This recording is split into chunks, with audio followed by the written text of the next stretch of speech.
Runs on late, but it's Strathmore coming away. Strathmore goes on for a very solid win. Jetwings held on to second. My Little Friend just third over Country Melody, who got out late, and then Charity Joy.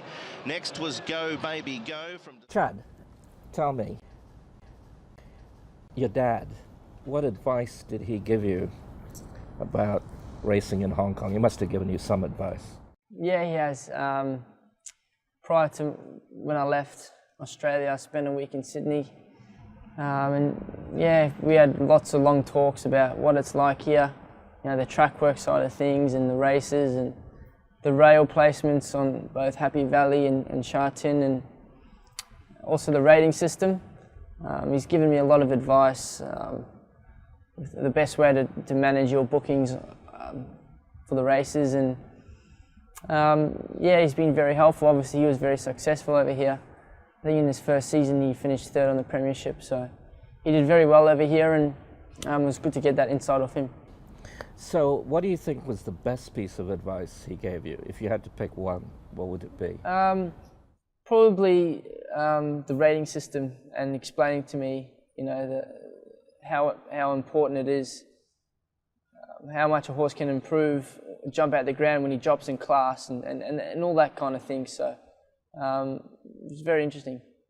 So your family has been a great support system for you, right? And your sister's here now, and your mum? Yep. At the moment, my mum's here. She's been here about 2 weeks, and my little sister as well. I think my little sister goes home at the end of this week, but then the big one comes. So it's good to have them over here while I'm still getting settled in. And mum's good. She's doing all the cooking and cleaning, so it's nice.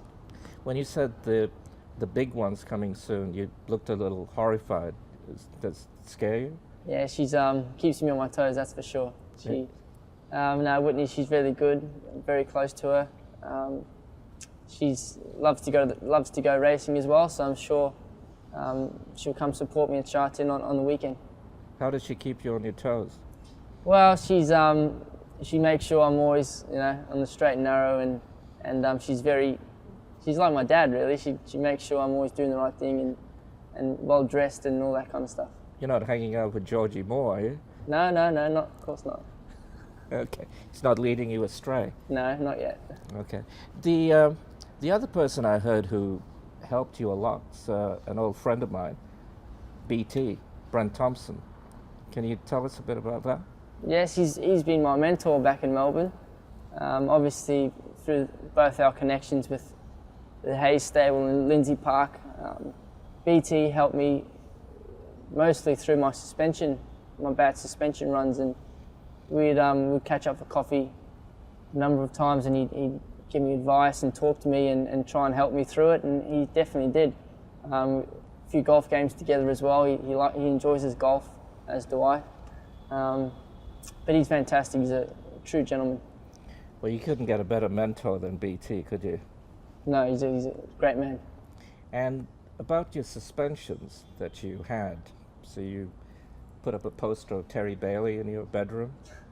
No, not quite, but back when I think just first come out of my apprenticeship, I had one season in particular where I got far too many, some that could easily have been avoided, but I guess it was all a learning curve, and I'm past that now, and yeah, BT's the one I have to thank.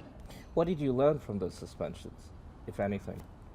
Well, obviously, I was still quite young. I think I was just fresh out of my apprenticeship. I was 19 or 20, and just to probably testing the waters too much and just pushing that line a little bit too far.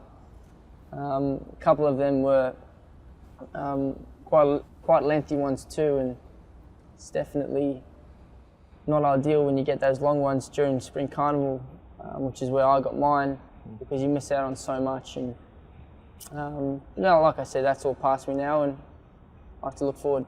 Strathmore charged to the lead from Jet Wings. My Little Friend runs on late, but it's Strathmore coming away. Strathmore goes on for a very solid win. Jet Wings held on to second. My Little Friend just third over Country Melody, who got out late, and then Charity Joy.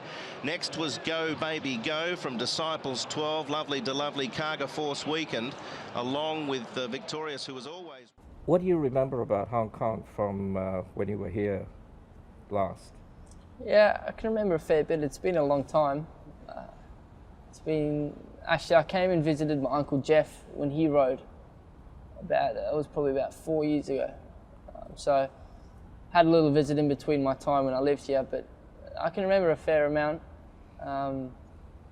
Obviously, I'm now involved with the racing side, which I haven't been before, but in terms of the city, quite a bit. I remember all the areas and some of the roads, but still got a lot to learn. And what was it like living with Dad when he had a bad day at the races? No, Dad's very professional. He takes it well. He leaves his bad day at the races. So for you, that first day riding in Sha Tin, that first ride, what was it like riding against people who are probably your uncles, like Uncle Douglas, for instance? Yeah. Not to say that Dougie is old. Right? No, it was special. I'd only ridden with Douglas once or twice before in Australia when he's visited for a Group 1 race, but obviously all the other exceptional jockeys out of here is really good. I like to compete with the best. It makes me have to lift my game, and it's a good challenge. But the first meeting was very special, with the whole ceremony of the season opening prior to the first race. It was a great build-up, and I got a big buzz out of that. Lots of gonging. Yeah, lots of banging of the gong. Yes, there was. Yeah. And when those barriers flew for your first race, what was it like?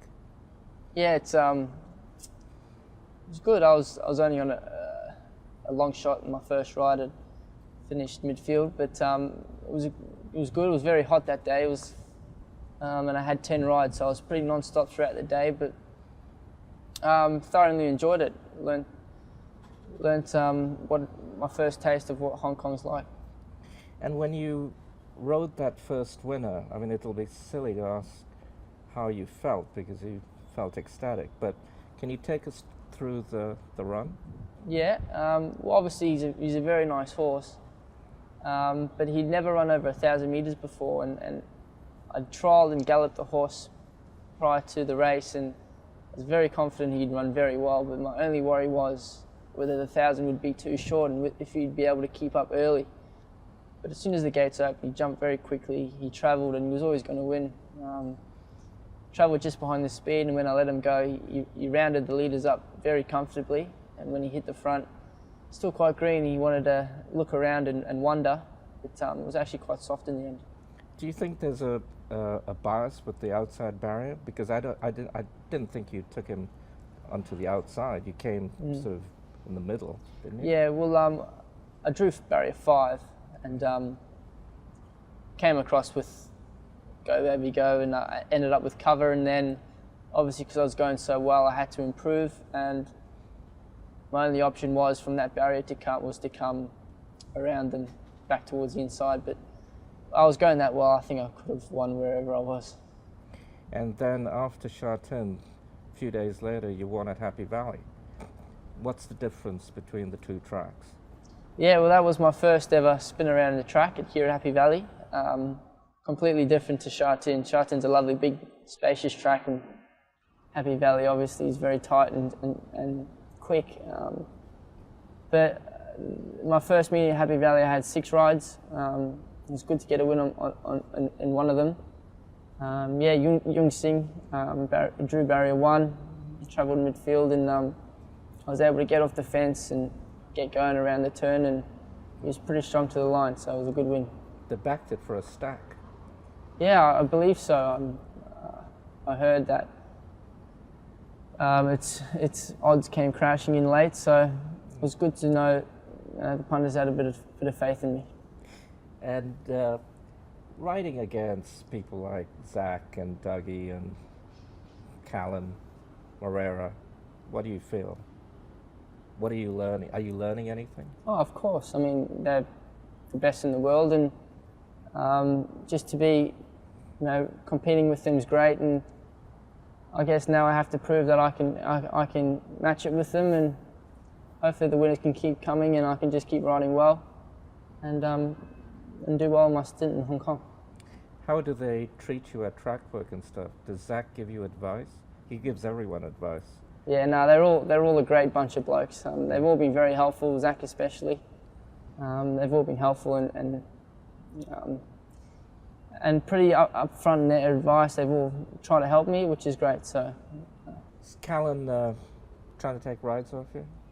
Not that I'm aware of, but maybe behind closed doors he is. And do you think Hong Kong's more competitive than Australia? Yes, I do. It's obviously a lot smaller and tighter, and there's not much room for error. So as soon as you make one, there's 6 world-class jockeys to replace you. So you always have to be up on your game. And yeah, in Australia it's very competitive as well, but there's a lot more rides and horses and trainers to feed all the jockeys. Whereas here it's a lot more close-knit. But obviously it's the ultimate racing, I believe, in the world, and it's the toughest and the best, so that's what you'd expect. Do you think you're going to be here for the international races? You will be, right? Yeah, well, I've got a 6-month contract, so that takes me to February, so yes, I will. So that should be exciting for you, riding in the internationals?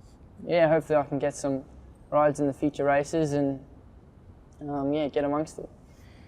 And Chad, do you think that people grow up very quickly in Hong Kong? You have to in any business.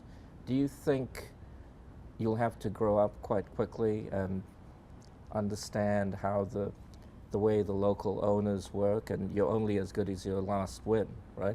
Yeah, for sure. I'd agree with that. And obviously, you have your runs, you have your ups and downs, but obviously when you're down, you've got to stay positive and keep believing in yourself and turn that around, get back to riding winners again. So mentally, another great bit of advice Dad gave me was to always got to be positive and keep your chin up when times get tough, and keep believing in yourself and keep trying your best. Charlie's trying to bridge the gap. It's Jung Sing in front from Oxford Charlie, and Jung Sing wins it over Oxford Charlie. Interesting photo third. Choice X Checker probably just scraped in from Glorious Victory.